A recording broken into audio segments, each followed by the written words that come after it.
నిజ నిర్ధారణకు అంతిమ నిర్ణయం డిఎన్ఏ టెస్ట్. ఉన్నది ఉన్నట్లుగా వాస్తవాలను శోధించి వివరించేది మన డిఎన్ఏ టీవీ. మన రాష్ట్రం, మన ఛానల్. నమస్కారం, డిఎన్ఏ న్యూస్ కి స్వాగతం. ముందుగా ముఖ్యాంశాలు. వరద బాధితులకి పరిహారం పంపిణీపై ముఖ్యమంత్రి చంద్రబాబు నాయుడు సమీక్ష. బాధిత కుటుంబాలందరికీ 4వ తేదీలోగా సాయం అందాలని ఆదేశం. సాంకేతిక సమస్యలు పరిష్కరించి మిగిలిన 3% మంది బాధితులకి పరిహారం ఇవ్వాలన్న సీఎం.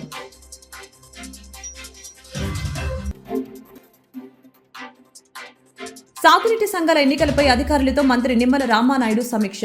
సాగునీటి సంఘాల ఎన్నికల నోటిఫికేషన్ నిర్వహణపై కసరత్తు. నవంబర్ మొదటి వారంలోగా ఎన్నికలు పూర్తి చేసేందుకు సన్నాహాలు చేస్తున్నామని వెల్లడి. తిరుమల లడ్డూ కల్తీ వ్యవహారంపై సిట్ దర్యాప్తు నిలిపివేత.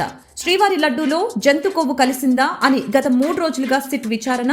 నిన్న సుప్రీంకోర్టు కీలక వ్యాఖ్యలతో తదుపరి విచారణ అనంతరం సిట్ దర్యాప్తు కొనసాగుతుందన్న డీజీపీ. ఏపీలో భారీ వర్షాలు, వరదలకి నష్టపోయిన ప్రజలకు అందించే పరిహారంపై సాంకేతిక సమస్యలు పరిష్కరించి ప్రతి ఒక్కరికి పరిహారం అందజేయాలని, ఏ ఒక్కరూ అసంతృప్తితో ఉండటానికి వీల్లేదని అధికారులను సీఎం చంద్రబాబు ఆదేశించారు. అర్హులెవరికీ సాయం అందకుండా ఉండేందుకు అవకాశం ఉండకూడదని స్పష్టం చేశారు. సాగునీటి సంఘాల ఎన్నికలపై అధికారులతో మంత్రి నిమ్మల రామానాయుడు సమీక్ష నిర్వహించారు. ఈ సమీక్షలో irrigation special chief secretary G Sai Prasad, కాడా కమిషనర్ రామసుందర్ రెడ్డి, ఈఎన్సీ ఎం వెంకటేశ్వరరావులు పాల్గొన్నారు. సాగునీటి సంఘాల ఎన్నికల నోటిఫికేషన్ నిర్వహణపై కసరత్తు చేశారు. నవంబర్ మొదటి వారంలోగా ఎన్నికలు పూర్తి చేసేందుకు సన్నాహాలు చేస్తున్నారు.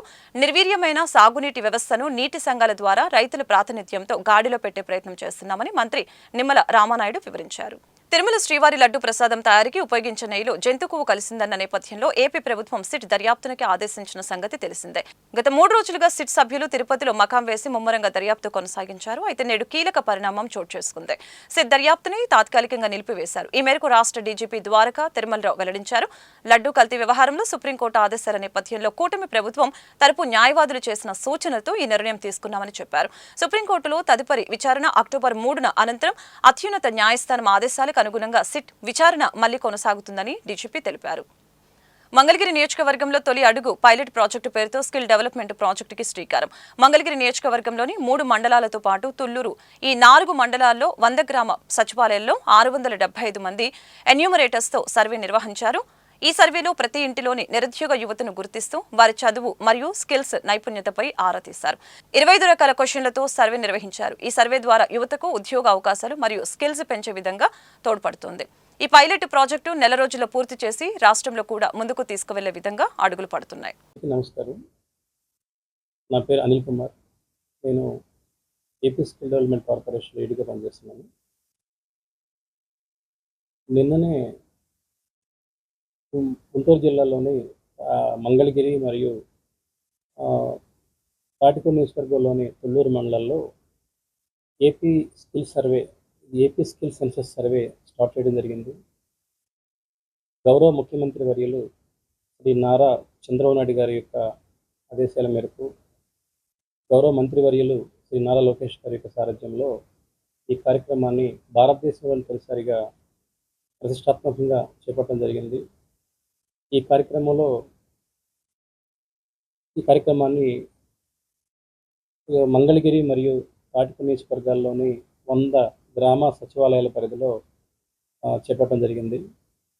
ఈ స్కిల్ సెన్సెస్ పైలట్ ప్రాజెక్ట్ని భాగంగా 675 మందికి మేము ట్రైనింగ్ ఇవ్వడం జరిగింది. ఇది సుమారుగా నెల రోజుల్లో ఈ కార్యక్రమాన్ని పూర్తి చేసేందుకు ఏర్పాట్లు చేసుకున్నాము. ఈ మొత్తం కార్యక్రమానికి AP skill development corporation nodal ఏజెన్సీగా పనిచేస్తుంది. మా ప్రిన్సిపల్ సెక్రటరీ గారు శ్రీ సౌరభ్ గౌర్ గారు, అదేవిధంగా ఎండి గారు గణేష్ గారు పర్యవేక్షణలో ఈ కార్యక్రమాన్ని సమర్థవంతంగా పూర్తి చేసేందుకు మేము ప్రయత్నిస్తున్నాము. మీరు ఈ కార్యక్రమంలో భాగంగా మా ఎన్యూమరేటర్స్ మీ మీ మీ మీ ఇళ్ళకి వచ్చినప్పుడు సుమారుగా 15 సంవత్సరాల నుంచి 59 సంవత్సరాల మధ్య ఉన్నటువంటి ప్రజలందరూ కూడా మీ యొక్క విద్యార్హతలు, మీకున్నటువంటి మీ ఉద్యోగ అనుభవం కానీ, మీ స్కిల్స్కి సంబంధించి కానీ సమాచారాన్ని మీరు అందించినట్లయితే దీన్ని గవర్నమెంట్ వారికి అందించడం ద్వారా ప్రజలకు మెరుగైన ఉపాధి అవకాశాలు కల్పించడంలో దోహదపడుతుందని చెప్పేసి తెలియజేస్తున్నాను నేను. దయచేసి మీ ఇళ్ల వద్దకు వచ్చేటువంటి ఎన్యూమరేటర్స్కు మీరందరూ కూడా స్వచ్ఛందంగా మీకు సమాచారం ఇచ్చినట్లయితే కనుక ఈ కార్యక్రమాన్ని విజయం చేయడం సాధ్యమవుతుంది. Thank you. 15 నుంచి 59 సంవత్సరాల మధ్య వాళ్ళు ఎవరైనా ఎన్రోల్ కావచ్చు. వర్కింగ్ ఏజ్ పాపులేషన్ అన్నారు. ఆ ఏజ్ మధ్య వాళ్ళు మనం అంటే అమ్మ వాళ్ళు మధ్య సగంలో ఉంది. అమ్మదా అది మార్నింగ్ మీరు వచ్చారు మేడం. అయితే కంప్లీట్ చెయ్యి మనం ఇక్కడ చేయగలం. తను అక్కడే ఉన్నాడు కాబట్టి అమ్మ చెప్పింది. ఓటీపీ చెప్పినా మనం చేయగలం. ఒకసారే కదా ఓటీపీ 2 times వస్తుంది.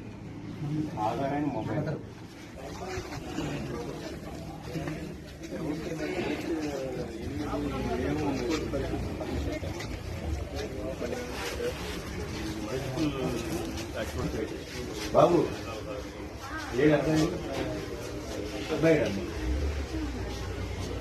బాబు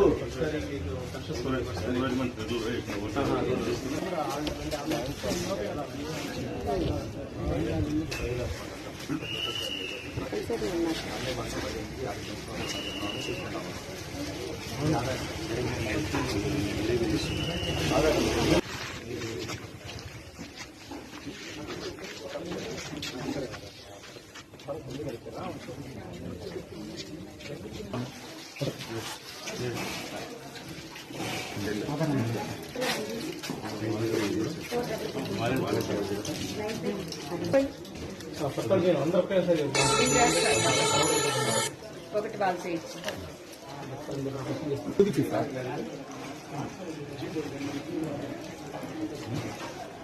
సామాజిక సేవ కార్యక్రమాలలో భాగంగా మంగళగిరి మండలం ఆత్మకూరు కోకోకోలా ప్రైవేట్ లిమిటెడ్ ఆధ్వర్యంలో మంగళవారం మంగళగిరి రూరల్ పోలీస్ స్టేషన్ ఆవరణ పరిసరాలలో శుభ్రపరిచే కార్యక్రమాన్ని నిర్వహించారు. ఈ సందర్భంగా రూరల్ ఎస్ఐ చిరుమామిళ్ల వెంకటేశ్వర్లు మాట్లాడారు. సో స్వచ్ఛతా హీ సేవ ఈ ప్రోగ్రాం ద్వారా మా కోకోకోలా టీం ఒక 10 మంది నుంచి 15 మంది దాకా వచ్చి చుట్టుపక్కల పోలీస్ స్టేషన్ పరిధిలోని ఈ పిచ్చి మొక్కలు కానీ వీటన్నింటినీ కూడా శుభ్రం చేసే కార్యక్రమాన్ని చేపట్టడం జరిగిందండి. సో ఇదంతా కూడా పోయిన వారం మాకు ఈ ఎస్ఐ గారు మా ప్లాంట్కి వచ్చి ఈ రిక్వెస్ట్ చేయడం జరిగింది. ఎందుకంటే సార్ చెప్పారు, ఇప్పుడు ఎవరైనా బాధితులు పోలీస్ స్టేషన్కి వస్తే అది స్టేషన్లా ఉండకూడదు, ఫ్రెండ్లీ ఎన్విరాన్మెంట్ అనేది ఉండాలని చెప్పేసి, అంటే వచ్చినప్పుడు కొద్దిగా ఆహ్లాదకరంగా ఉండాలి, చెత్త చెదారం అంతా పేరుకొని ఉండకూడదనే ఉద్దేశంతో మమ్మల్ని రిక్వెస్ట్ చేయడం జరిగిందండి. ఇందులో భాగంగా మా టీం అంతా వచ్చి ఈరోజు పోలీస్ స్టేషన్ ముందు భాగంలో ఉన్న పిచ్చి మొక్కలన్నీ పీకేసేసి ఈ స్వచ్ఛతా ఈ ప్రోగ్రాం ద్వారా మేము ఇన్వాల్వ్ అవ్వడం జరిగిందండి. సో ఇలాంటి కార్యక్రమాలు మేము మా కంపెనీ చుట్టుపక్కల కాలువలు క్లీన్ చేయడం కానీ, ప్లాస్టిక్ బాటిల్ని రిమూవ్ చేయడం కానీ, ఇవన్నీ కూడా మా టీం అంతా ఇన్వాల్వ్ అయ్యి చేస్తుంటారండి. సో మాకు ఈ అవకాశాన్ని కల్పించినందుకు గుంటూరు జిల్లా పోలీస్ ఎస్పీ గారికి కానివ్వండి, లోకల్ ఎస్ఐ కానీ, సిఐ గారు కానీ మాతో కూడా సహకరించి మమ్మల్ని ఇన్వాల్వ్ చేసినందుకు మేము కోకోకోలా కంపెనీ తరఫున కృతజ్ఞతలు తెలియజేస్తుంటాం. Thank you. Mangalagiri rural police station పరిధిలో ఉన్నటువంటి స్టేషన్ పరిసరాలు మరియు ప్రాంతాల్లో ఈ యొక్క కేస్ ప్రాపర్టీ కానీ, ఏదైతే రోడ్ యాక్సిడెంట్స్ కావచ్చు, అదేవిధంగా చోరీ సొత్తు కావచ్చు, ఇతరత్ర ఆ వాహనాలు మొత్తం కూడా కేసు దర్యాప్తులో భాగంగా సీజ్ చేసినటువంటి వాహనాలను మనం ప్రిమిసెస్లో ఉంచడం జరిగింది.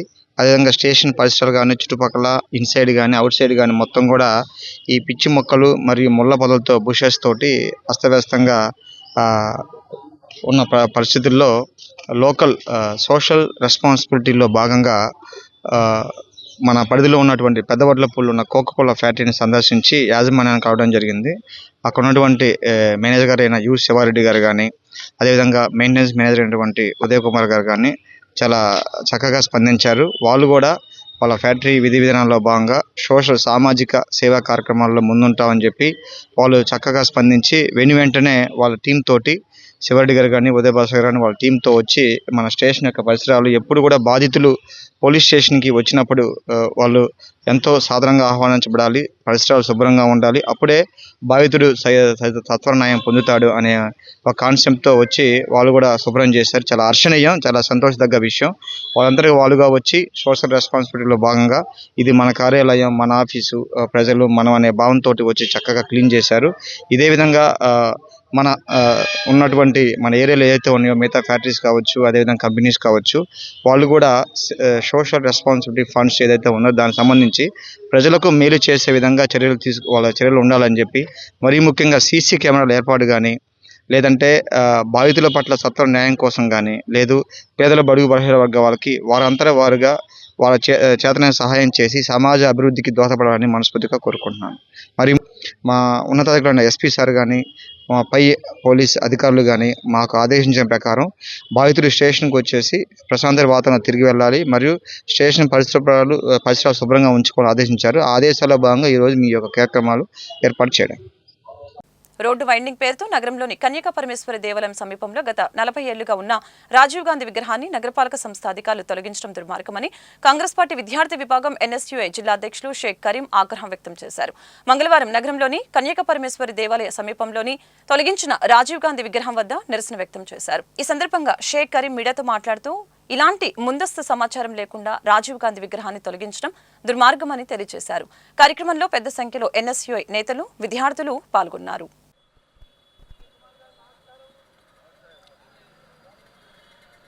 గుంటూరు నగరంలో తూర్పు నియోజకవర్గంలో కనకా పరమేశ్వరి ఆలయం వద్ద సమీపంలో ఉన్నటువంటి మహానేత, మాజీ ప్రధానమంత్రి, పేద బడుగు బలహీన వర్గాల ఆశాజ్యోతి రాజీవ్ గాంధీ గారి విగ్రహం గత 40 సంవత్సరాల నుండి కనకా పరమేశ్వరి ఆలయం సమీపంలో ఉన్నటువంటి పరిస్థితి. అయితే గుంటూరు నగరంలో ఇళ్లల్లో దొంగలు పడ్డం అందరం చూసాం. కానీ రోడ్ల మీద కూడా విగ్రహాలను కూడా దొంగతనం చేయడం నిజంగా ఆశ్చర్యంలో ఉన్నటువంటి పరిస్థితి. మాజీ ప్రధానమంత్రి రాజీవ్ గాంధీ గారి విగ్రహాన్ని గత 3 రోజుల క్రితం కొంతమంది గుర్తు తెలియని దుండగులు రాజీవ్ గాంధీ గారి విగ్రహాన్ని దొంగతనం చేయడం నిజంగా చాలా బాధాకరణమైనటువంటి విషయం, దుర్మార్గమైనటువంటి పరిస్థితి. నేను సూటిగా అడుగుతా ఉన్నాను, కమిషనర్ గారు, మీకు ఈ గుంటూరు నగరం నుంచి గతంలో అనేకమైనటువంటి శాఖల్లో మీరు పనిచేసినటువంటి అనుభవం ఉన్నటువంటి కమిషనరు, ఇప్పుడు గుంటూరు నగరపాలక సంస్థ కమిషనర్గా వచ్చారు. గుంటూరు నగరంలో ఏ నలుమూలన ఏముందో, ఎక్కడెక్కడ మహానేతల విగ్రహాలు ఉన్నాయో అవి మొత్తం కూడా పూర్తి స్థాయిలో అవగాహన ఉన్నటువంటి కమిషనర్ గారు. అయితే మాజీ ప్రధానమంత్రి రాజీవ్ గాంధీ గారి విగ్రహం ఈరోజు మీ కళ్ళకు కనపడలేదా అని చెప్పి ఈరోజు కాంగ్రెస్ పార్టీ విద్యార్థి విభాగం గుంటూరు జిల్లా నగర ఎన్ఎస్ఏ బృంద పక్షాన హెచ్చరిస్తూ ఉన్నాం. మీరు ఒకటే డిమాండ్ చేస్తూ ఉన్నాం, ఏదైతే గత 40 సంవత్సరాల నుండి మహానేత, మాకు ఇన్స్పిరేషన్గా ఉన్నటువంటి ఒక మహానాయకుడు రాజీవ్ గాంధీ గారి విగ్రహం ఏదైతే తొలగించారో దాన్ని తక్షణమే మీరు పునర్నిర్మాణం చేసే విధంగా బాధ్యతలు చేయకపోతే మేము ఎన్ని పోరాటాలు, ఎన్ని ఉద్యమాలు చేయడానికి కూడా రెడీగా ఉన్నామని చెప్పి ఈ సందర్భంగా కమిషనర్ గారిని అదే హెచ్చరిస్తూ ఉన్నాం. పోలీస్ వారిని కూడా రెండు చేతులు జోడించి ఒకటే తెలియజేసుకుంటా ఉన్నాం, మహానేత, మాజీ ప్రధానమంత్రి, ఎంతో పేద బడుగు బలహీన ప్రజలకు మంచి చేసిన వ్యక్తి, అదేవిధంగా ఈ దేశ ప్రజల కోసం ప్రాణాలను కోల్పోయినటువంటి మహానేత రాజీవ్ గాంధీ గారి, మాజీ ప్రధాని రాజీవ్ గాంధీ గారి విగ్రహాన్ని దొంగతనం చేశారు. పోలీస్ వారిని కూడా ఒకటే 2 చేతులు జోడించి వేడుకుంటా ఉన్నాం, మీరు కూడా దయించి ఆ విగ్రహాన్ని ఎవరు దొంగతనం చేశారో వాళ్ళని పట్టుకొని మళ్ళా పునర్నిర్మాణం చేసే విధంగా మీ పాత్ర కూడా పోలీస్ అధికారులు చేయాలని చెప్పేసి 2 చేతులు జోడించి ఎన్ఎస్ఐ గుంటూరు జిల్లా నగర ఎన్ఎస్ఏ బృందం పక్షాన వేడుకుంటా ఉన్నాం. తక్షణమే మేము మున్సిపాలిటీ అధికారులకు, కమిషనర్ గారికి హెచ్చరిస్తూ ఉన్నాం. మేము ఎన్ని పోరాటాలు చేయడానికి కూడా సిద్ధంగా ఉన్నాం. ఎన్ఎస్ఏ కాంగ్రెస్ పార్టీ విద్యార్థి విభాగంగా మీరు రాజీవ్ గాంధీ గారి విగ్రహాన్ని తిరిగి పునర్నిర్మాణం చేయకపోతే మేము ఎంత దూరం కూడా వెళ్ళడానికి కూడా హైకోర్టు, సుప్రీంకోర్టు దాకా కూడా వెళ్ళడానికి కూడా సిద్ధంగా ఉన్నామని చెప్పి మరొక్కసారి మున్సిపాలిటీ అధికారులకు, కమిషనర్ గారిని ఎన్ఎస్ఏ బృందం పక్షాన హెచ్చరిస్తా ఉన్నాం. ఎన్నికల ముందు విశాఖ ఉక్కు పరిశ్రమను ప్రైవేటీకరణ కాకుండా ప్రభుత్వమే నడిపే విధంగా కృషి చేస్తామని హామీ ఇచ్చిన జనసేన పార్టీ అధినేత రాష్ట్ర డిప్యూటీ సీఎం పవన్ కళ్యాణ్ ఇచ్చిన మాట నిలబెట్టుకోవాలని ఏఐఎస్ఎఫ్ జిల్లా కార్యదర్శి బందెల నాజర్జీ డిమాండ్ చేశారు. విశాఖ ఉక్కు కర్మాగారాన్ని ప్రైవేటీకరణ చేయకుండా ప్రభుత్వమే నడపాలని డిమాండ్ చేస్తూ మంగళవారం మధ్యాహ్నం నగరంలోని జిల్లా కలెక్టర్ కార్యాలయం ఎదుట నిరసన దీక్ష చేపట్టడం జరిగింది. ఈ నిరసన దీక్షలు నేడు, రేపు, ఎల్లుండి 3 రోజుల పాటు జరగనున్నాయి. మొదటి రోజు ఏఐఎస్ఎఫ్, ఏఐవైఎఫ్, ఎస్ఎఫ్ఐ, పీడీఎస్యు విద్యార్థి సంఘ నాయకులు నిరసన దీక్షలో పాల్గొంటారు. ఈ సందర్భంగా మీడియాతో బందెల నాజర్జీ మాట్లాడారు. విశాఖ ఉక్కు పరిశ్రమను ప్రైవేటీకరణ చేస్తే సీఎం చంద్రబాబును, డిప్యూటీ సీఎం పవన్ కళ్యాణ్ ని ఆంధ్ర రాష్ట్ర ప్రజలు క్షమించరని హెచ్చరించారు. 32 మంది ప్రాణత్యాగం చేసి విశాఖ ఉక్కు కర్మాగారాన్ని ఏర్పాటు చేసుకోవడం జరిగిందని తెలియజేశారు. కార్యక్రమంలో విద్యార్థి సంఘ నాయకులు, విద్యార్థులు పెద్ద సంఖ్యలో పాల్గొన్నారు. లక్షలాది మంది విద్యార్థుల పోరాటంతో, 32 మంది విద్యార్థుల బలిదానంతో, 64 మంది లెఫ్ట్ పార్టీ ఎమ్మెల్యేలు రాజీనామాలతో ఎంపీలు ఏర్పడినటువంటి ఈ విశాఖ ఉక్కు పరిశ్రమని ఈ కేంద్ర ప్రభుత్వం బీజేపీ అధికారంలోకి వచ్చినప్పటి నుంచి తగనమ్ముతూ ఉంది. ప్రభుత్వాలు మారుతూ ఉన్నాయి. విద్యార్థి సంఘాలు, కార్మిక సంఘాలు రోడ్ల మీదకి వచ్చి అయ్యా విశాఖ ఉక్కు పరిశ్రమ కాపాడని చెప్పాం. కానీ ఇదే టీడీపీ ప్రభుత్వం ఏదైతే గతంలో అధికారంలో వైసీపీ ఉన్నప్పుడు ఇదే ఎంపీలు గుట్టు మీద ఏకలు పీకుతున్నారో పార్లమెంట్లో అని చెప్పని అన్న టీడీపీ ప్రశ్న జరిగింది. ఈరోజు ఏఐఎస్ఎఫ్గా ఇతర వామపక్ష విద్యార్థి సంఘాలు అడుగుతూ ఉన్నాం.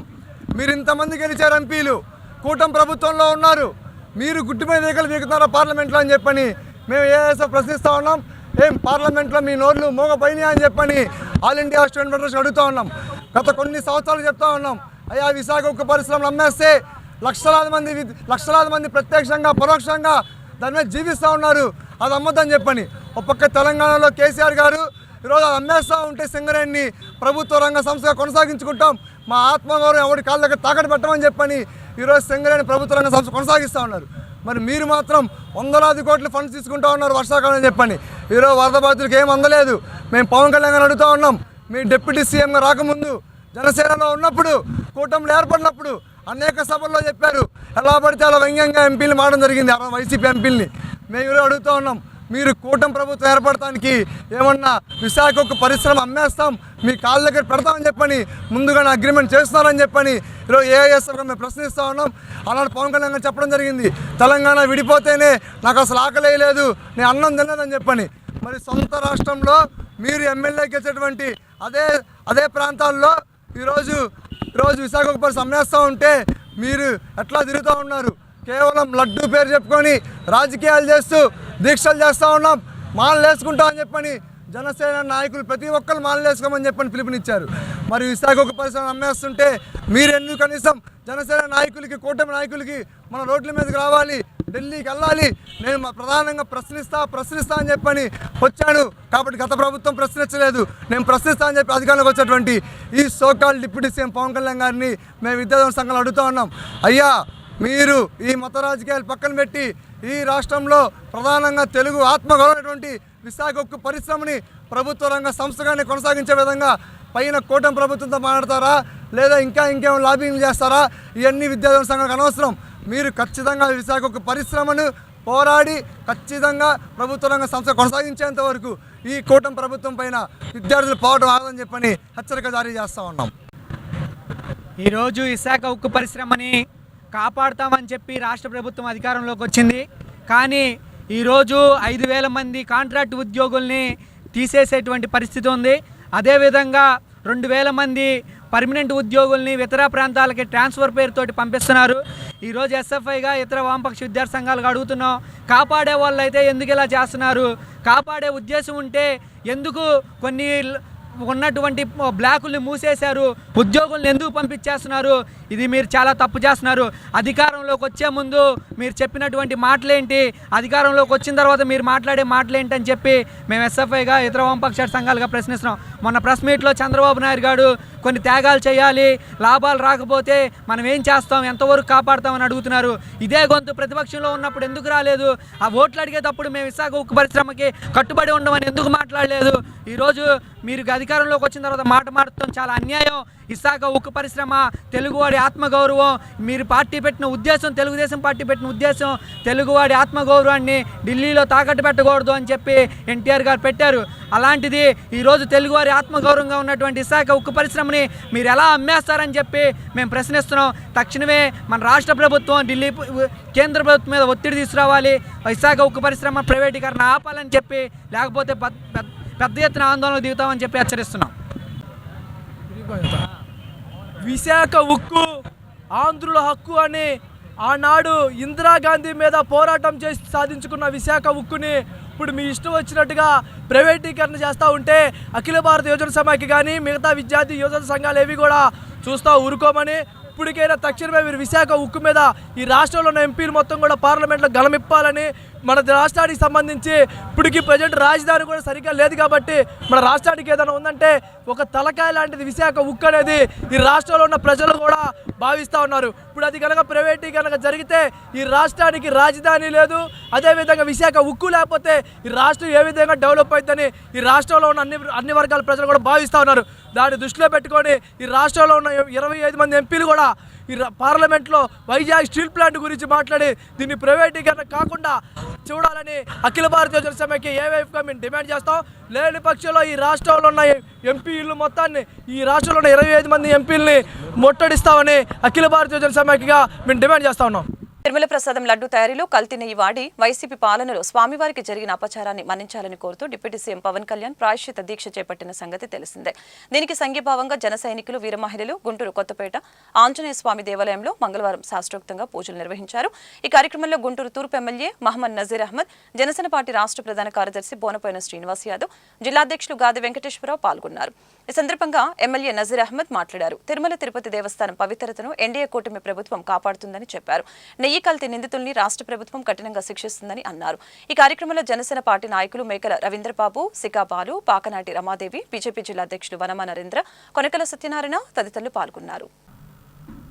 ఈ సంవత్సరం శ్రీ కన్యకా పరమేశ్వరి అమ్మవారి దేవస్థానంలో నవరాత్రి ఉత్సవాలు వైభవపేతంగా జరుగుతున్నాయి అనడానికి ఎటువంటి సంకోచం లేదు.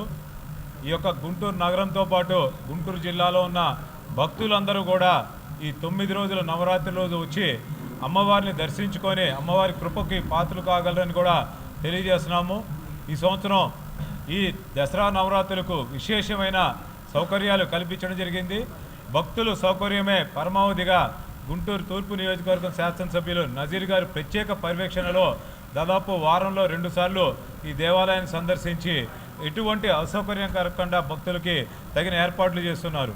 అలానే ఆలయంలో అనేక రకాల మార్పులు తీసుకొచ్చి ఈ కరెంటు పోతే దానికోసం జనరేటర్ ఇవ్వాలి మీరు చూసుంటారో ప్రారంభించడం, అట్లానే ఈ యొక్క స్లాబ్ మరమ్మతులు ఏదైతున్నాయో ఈ హాల్ పెయింటింగ్స్ అన్నీ కూడా చేయడం, అలానే భక్తుల సౌకర్యార్థం త్వరగా అమ్మవారి దర్శనం కోసం కూడా క్యూ లైన్లు ఏర్పాటు చేయడం, ఈ యొక్క భక్తులు లైన్లో ఉన్నప్పుడు మంచినీటి సౌకర్యం కానీ లేకపోతే ఆహారం ఇబ్బంది అయినా కూడా వాటిని ఇచ్చే సౌకర్యం ఏర్పాటు చేయడం, మహిళలకి వృద్ధులకి ప్రత్యేక క్యూ లైన్లు ఏర్పాటు చేయడంతో పాటు ప్రత్యేక ఆకర్షణగా మహారాష్ట్ర తరహా ఎంట్రీ గేట్లు, స్వాగత గేట్లను కూడా ఏర్పాటు చేయడంతో పాటు ఈ సంవత్సరం మహారాష్ట్ర నుంచి కళాకారులు, కేరళ నుంచి వాయిద్యాలు, తమిళనాడు నుంచి కర్ణాటక నుంచి కూడా ప్రత్యేక నృత్య కళాకారులు రావడంతో పాటు అనేక సౌకర్యాలు కల్పిస్తున్నారు. మన గుంటూరు ఆరగ్రహంలోని కన్యకా పరమేశ్వరి అమ్మవారి దేవస్థానంలో 103వ మద్దేవి నవరాత్రి ఉత్సవాల సందర్భంగా మన గుంటూరు తూర్పు నియోజకవర్గం శాసనసభ్యులు శ్రీ మహమ్మద్ నసీర్ గారి ఆధ్వర్యంలో వారు ఒక ఉత్సవ కమిటీని ఏర్పాటు చేయడం జరిగింది. ఆ ఉత్సవ కమిటీ కూడా వారు కొన్ని సూచనలు చేశారు. ప్రతి సంవత్సరం నవరాత్రి ఉత్సవాలు జరుగుతూ ఉంటాయి, అట్లా కాకుండా మీ ఉత్సవ కమిటీ ఉత్సవాలు చేసేటప్పుడు గుడికి శాశ్వతంగా గుర్తుండిపోయే రకంగా కార్యక్రమాలు చేపట్టమని చెప్పారు.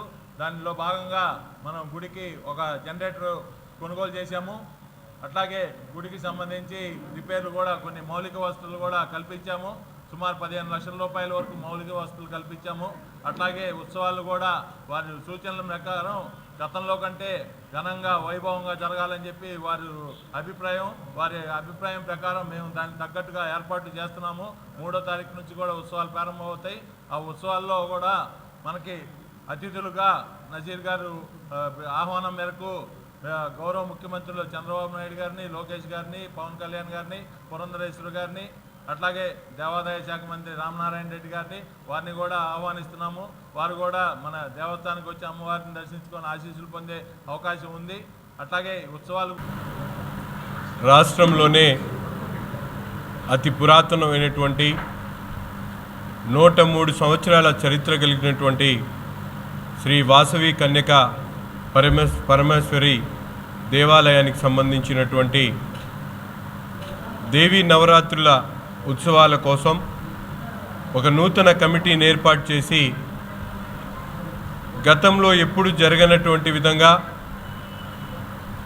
ఎంతో ప్రతిష్టాత్మకంగా ఈ కార్యక్రమాన్ని తీసుకోవాలని చెప్పి నూతన కార్యవర్గం అనేక రకాలుగా కార్యక్రమాలను తీసుకొని ముందుకు సాగుతున్నటువంటి పరిస్థితులు. ముఖ్యంగా రాష్ట్ర ప్రభుత్వం గతంలో ఎప్పుడు లేనటువంటి విధంగా దేవీ నవరాత్రులకు సంబంధించినటువంటి ఉత్సవాలకు ఆత్మార్పణ దినోత్సవంగా ఎంతో వైభవంగా ఈ కార్యక్రమాలు జరపాలని చెప్పి రాష్ట్రంలో ఉన్నటువంటి అమ్మవారి దేవస్థానాలన్నింటినీ కూడా ఒక ప్రభుత్వ కార్యక్రమంగా దీన్ని తీసుకోవాలని చెప్పి సూచించినటువంటి పరిస్థితులు. అందులో భాగంగా గుంటూరు నగరంలో పురాతనమైనటువంటి ప్రతిష్టాత్మకమైనటువంటి శ్రీ వాసవి కన్యకా పరమేశ్వరి దేవస్థానానికి సంబంధించినటువంటి ఉత్సవాలను. వార్తలు ముగించే ముందు ముఖ్యాంశాలు మరొకసారి. వరద బాధితులకి పరిహారం పంపిణీపై ముఖ్యమంత్రి చంద్రబాబు నాయుడు సమీక్ష. బాధిత కుటుంబాలందరికీ 4వ తేదీలోగా సాయం అందాలని ఆదేశం. సాంకేతిక సమస్యలు పరిష్కరించి మిగిలిన 3% మంది బాధితులకి పరిహారం ఇవ్వాలన్న సీఎం.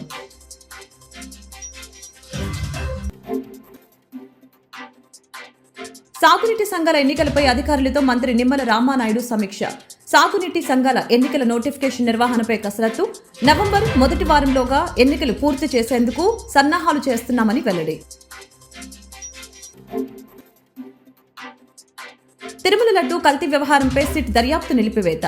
శ్రీవారి లడ్డూలో జంతు కొవ్వు కలిసిందా అని గత 3 రోజులుగా సిట్ విచారణ. నిన్న సుప్రీంకోర్టు కీలక వ్యాఖ్యలతో తదుపరి విచారణ అనంతరం సిట్ దర్యాప్తు కొనసాగుతుందన్న డీజీపీ. ఈ వార్తలు ఇంతటితో సమాప్తం. మరొక బులెటిన్ మళ్ళీ కలుద్దాం. నమస్కారం. నిజ నిర్ధారణకు అంతిమ నిర్ణయం డిఎన్ఏ టెస్ట్. ఉన్నది ఉన్నట్లుగా వాస్తవాలను శోధించి వివరించేది మన డిఎన్ఏ టీవీ. మన రాష్ట్రం, మన ఛానల్.